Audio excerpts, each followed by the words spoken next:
me get this flipped over. Alright, I flipped it over, and you can see right there, see if I can get a better view of it. I took, and the pistons were rusted into it, where I'd let this thing sit for 25 years or so, and the rings had all sealed to the thing. I had to beat the pistons out of it. If I had been a little bit more patient at that time, I might have been alright.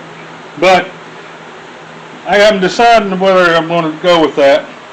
As much meat as these 460s have, I'm probably alright.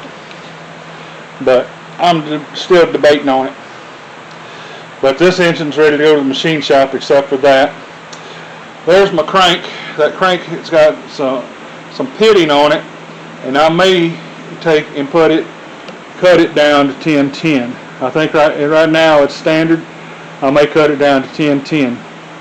I've got a box full of parts over there, my timing chain, cam bearings, coated cam bearings. I'm going to put coated bearings in here. My pistons.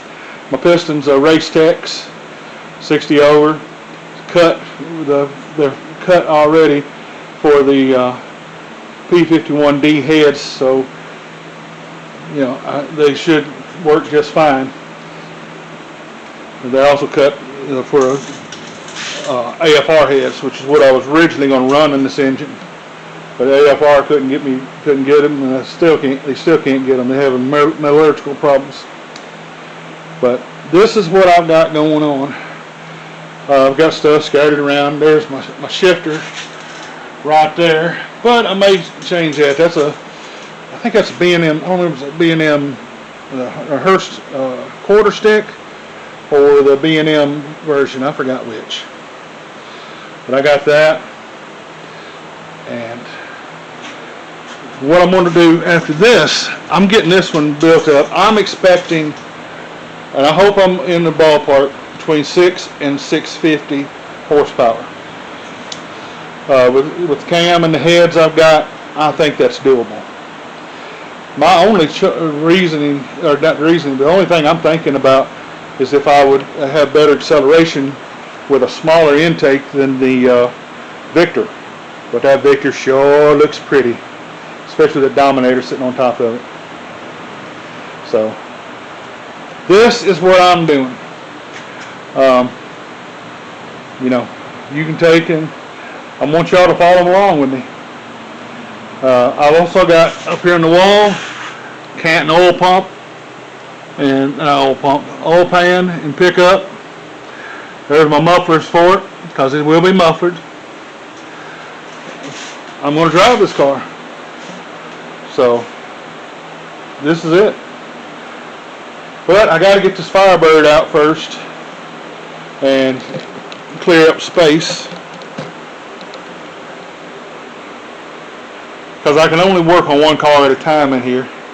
My son-in-law took and brought his toolbox. They moved from Alabama back here,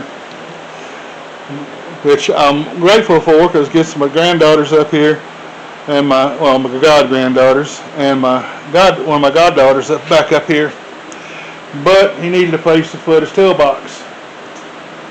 He's not a mechanic. Why he's got a toolbox that big, I don't know. It is bigger than mine. And we ain't even sitting there measuring Johnsons, but it is. So, anyways, that's what's going on with my cars right now. Oh, the other two out here, the Chrysler, the old Chrysler, and the town car, they both run. I just got to get rid of them.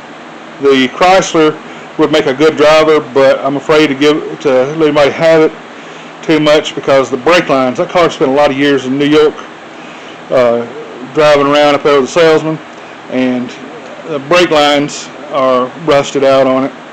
And like I said, it was my daily driver too. The other car, the town car, was my mother's daily driver, and she wrecked it. She's elderly, so she wound up wrecking it. But I need to get rid of these two, just so I don't have to deal with them. But anyways, that's a quick, well, it ain't quick. I forgot how long it's been. It's been a while. about 20 minutes run down on the wheels, my babies.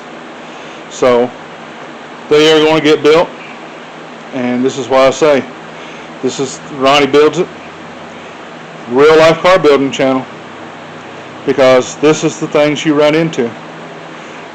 So keep watching, like, share, subscribe, and see what you like. If you got any kind of not pointers, but pointers work, but criticisms or encouragement, let me know. I don't know everything. I don't know a damn thing sometimes, but the only thing I do know, these are mine. I'm paying every bit of the bill. Ain't nobody taking and paying anything but me. Every bit of my paycheck, me and my wife's, well, not every bit of the paycheck, but every bit of the bills comes out of our bank account. So, anyways, handle your stuff and love one another, be good to one another, and get out here and get these things running. I spent too many years not having them running. Part of that was my fault. Part of it was another life that I had. Different people in it. Couldn't get things done. Now it's about me. Oh, the Torino, by the way, one of my oldest goddaughters, she wants that car. She's in love with it. Don't know that I'm going to give it to her with 472. We'll see. But I'm thinking about next year, after I get this thing running and run it for a while, thinking about building a 557. Well, I just have to see how the finances come along on that. All right. Love you. Be good. And I'll talk to you later. Handle your stuff. Handle your shit. Bye.